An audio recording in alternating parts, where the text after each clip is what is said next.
tentang serbuan pekerja asing dari negeri Cina. Ini memang merupakan tantangan berat buat kita semua.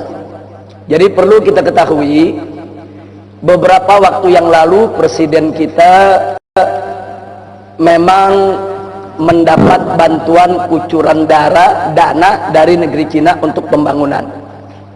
Tapi tolong dicatat oleh semua ikhwan yang ada di sini, dana bantuan untuk pembangunan dari Cina yang jumlahnya ratusan triliun itu tidak cuma-cuma. Pertama, itu sebagai pinjaman yang berbunga. Yang kedua, ini yang perlu kita tahu, bahwa ada kompensasi pembangunan itu harus dilakukan oleh perusahaan Cina. Dengan duitnya masuk ke sana lagi. Dan nggak sampai di situ. Yang ketiga, perusahaan Cina yang membangun itu akan menggunakan material, konstruksi dan lain sebagainya juga dari Cina. Yang keempat, untuk melaksanakan proyek-proyek tersebut, tenaga kerjanya pun ada persentase tertentu harus dari Cina. Nah, makanya ada beberapa proyek, katakan 900 tenaga kerja, yang 300 dari Cina.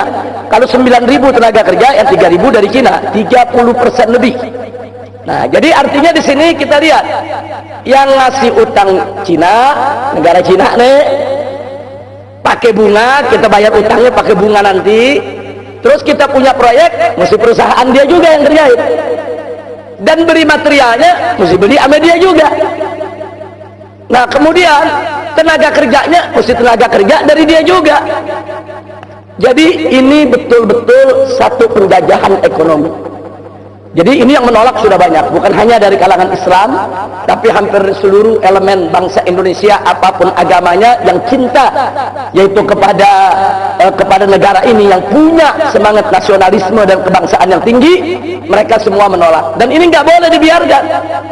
Nah, ini yang perlu. Dan lagi pula persoalan tenaga kerja yang didatangkan tersebut, saudara, itu kan mestinya harus melalui bukan hanya sekedar perekrutan perusahaan mereka, tapi juga harus melalui penelitian pihak kita.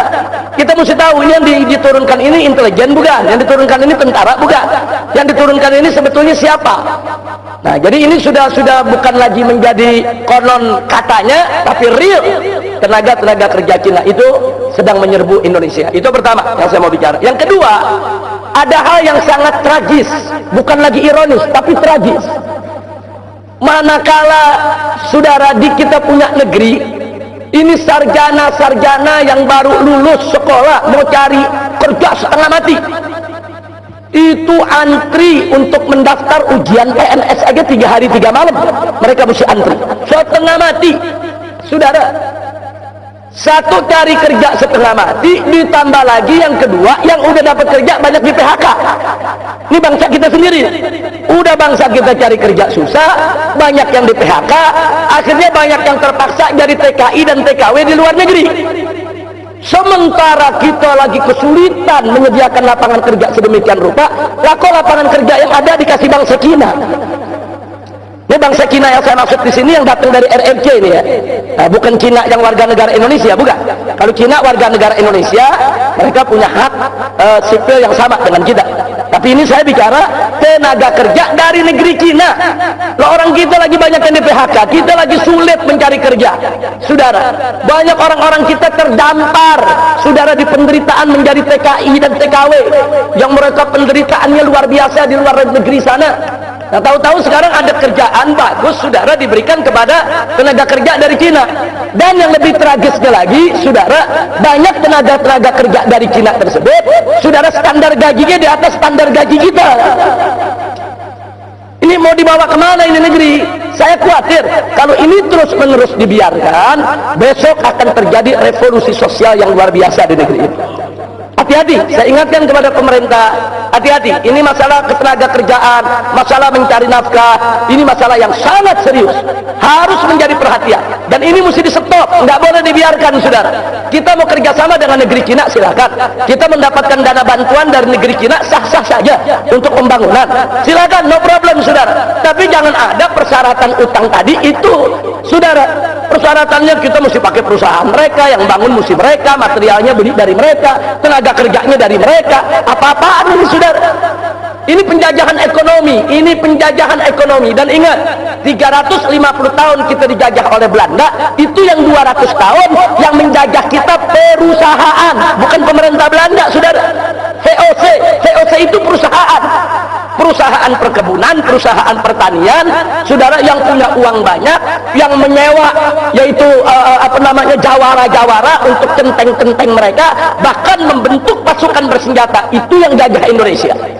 200 tahun lebih kita dijajah oleh perusahaan Belanda, bukan pemerintah Belanda, bukan. Baru setelah 200 tahun perusahaan tersebut mengalami kebangkrutan, diserahkan kepada pemerintah Belanda untuk menjajah Indonesia. Nah, jadi artinya hati-hati, jangan sampai besok Indonesia ini dijajah oleh perusahaan Cina, saudara. Kita lagi diserbuin oleh perusahaan-perusahaan Cina, saudara. Mereka akan jajah kita.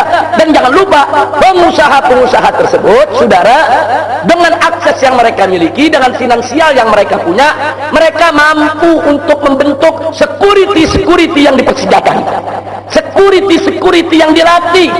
Saudara, jangan kaget, saudara, kalau sekarang ini banyak orang keturunan di Indonesia ini rame-rame daftar jadi anggota Perbakin. Kalau mereka daftar jadi anggota Perbakin, artinya apa? Mereka boleh bawa senjata, mereka boleh punya senjata, mereka boleh menggunakan senjata, walaupun alasannya untuk olahraga atau untuk berburu, saudara. Nah, kenapa orang-orang pribumi pada nggak jadi anggota Perbakin? Ya karena bayarnya mahal untuk bikin kartunya, saudara. Tapi bagi mereka sekedar bayar 3 juta, 5 juta, 10 juta, kecil, saudara. Dapat beli senjatanya cuma 20 juta, saudara, dapat senjata bagus kok. Ini bahaya. Jadi hati-hati, ini negeri kita ala khatarin azim, dalam posisi yang sangat-sangat berbahaya. Jadi saya sepakat itu, tapi ini kita nggak bisa sikapi hanya dengan ceramah, hanya dengan tabligh, tapi harus ada gerakan konkret, real, bagaimana untuk mencegah ini semua. Kita harus kirim delegasi ke DPR, kita harus pertanyakan itu ke DPR, khususnya Komisi 1 bidang politik dan keamanan, saudara, untuk mencegah ini semua. Kita harus tekan presiden, kita harus tekan pengambil kebijakan. Nggak boleh negeri ini dilelang begitu saja, saudara. Sekarang kita lihat, saudara, ini kekuatan pengusaha-pengusaha Cina non-Muslim di Indonesia besar. Mereka punya kerjasama yang kuat dengan perusahaan Cina yang ada di RRC. Makanya sekarang proyek reklamasi, saudara. Begitu seorang menteri yang punya nasionalisme, punya semangat kebangsaan, cerdas, rajin, bagus, berani, seperti Pak Rizal Ramli, saudara, dia protes itu reklamasi pantai Jakarta. Dia tolak itu reklamasi daripada pulau di sana. Akhirnya ribut dengan Ahok, saudara. Apa yang terjadi? Bukan Ahok yang digusur, Rizal Ramli yang diberhentikan. Ada apa? Sebab ini proyek reklamasi pantai, saudara. Ini reklamasinya sudah berjalan, duit triliunan dari investor Cina sudah masuk, saudara. Mereka sudah buat gambar apartemen-apartemen di 17 pulau, dan mereka sudah buat iklan, yaitu animasi, dan itu iklan disiarkan di televisi di Beijing, sehingga pengusaha-pengusaha Cina beli itu apartemen. Apartemennya belum dibangun, nguruknya belum selesai, saudara, unitnya udah habis laku. Nah, sekarang ini berapa ratus triliun. Makanya kalau reklamasi itu di stop, sebagaimana Ahok mengatakan, kalau di stop kita akan dituntut oleh luar negeri. Memang betul, memang betul. Tapi disinilah dituntut keberanian Jokowi. Stop itu proyek reklamasi, saudara. Ini 9 perusahaan naga, company naga di Indonesia, saudara, bangkrut. Bangkrut. Mereka harus kembalikan berapa triliun itu kepada investor-investor liar tadi, saudara. Jadi ini negeri mau dijual, saudara.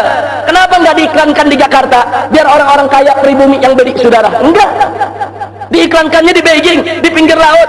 Kalau sudah namanya di pinggir laut, besok mereka menguasai laut, mereka bisa memasok apa saja yang mereka mau, saudara.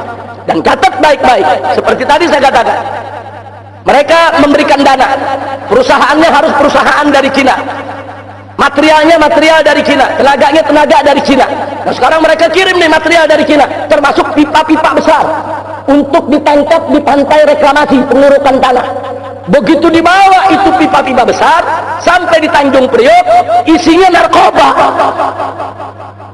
Fakta saudara, ini bukan konon katanya. Berapa ton narkoba yang dimasukkan ke Indonesia saudara? Ada apa dengan negeri kita ini? Dihadap ini udah mereka ngambil apa namanya, mereka berikan kita pinjaman, kita harus bayar dengan bunga, ditambah kita mesti pakai perusahaan mereka, kita mesti pakai material mereka, kita mesti pakai tenaga kerja mereka.